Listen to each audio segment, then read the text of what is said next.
Няма къде да избягаш от мене. Няма такова място.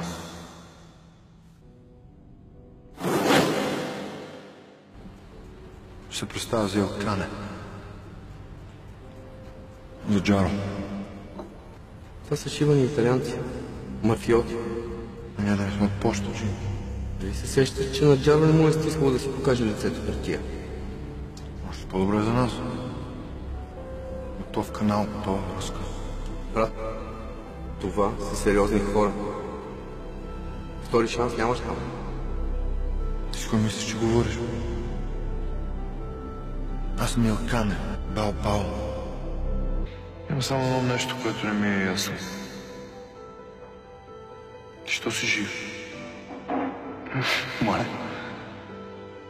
Беше му дясната ръка, махнеш навсякъде със себе си. Как тя не беше в колата? Бях по работа. Продължавай да си я вършиш тази работа. Чакай, ти колко имаше по български език в училище?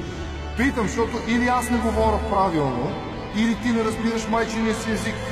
Да броиш поне можеш ли? 3 дни, знаеш ли какво е? 3. Остава ти още един ден и после не ти остава нито един. Остава нещо, бе!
Иво Андон, за тебе се носят легенди.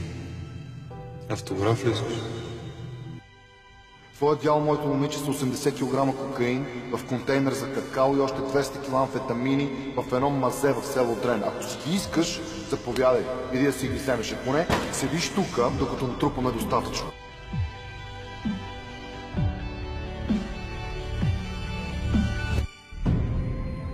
Кой ти каза, бе? То къде ти го каза? След 6 месеца ми изтича мандат. Малко е фондове. Желап на леко обществена поръчка и се прибират на село. Аз съм тук, никъде не го мърна. Ще купя това ресторант и ще ми работиш до живота, разбрай. Чух, че на полицейския купон си бил. Това тяхното е банкет. Нашето е купон. И какво? По. Мишки. А какво си мисли? Гледам ги и си кам, тия са като нас. Крадат, убиват, взимат откупи, изнудват, не си плащат данъците. Злоупотреба.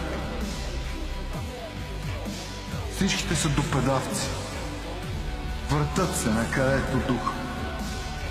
Политици, полицаи, дипломати, всичко. Какво? Малко еврофондове ще усвоиме, малко държавна поръчка, ще си ремонтира вилата, управителен съвет, цървули. А ние имаме принцип. Ние сме организация. Световна организация. Паравоенно формирование. Армия. Между другото, вече съм недосегаем. Чест сте.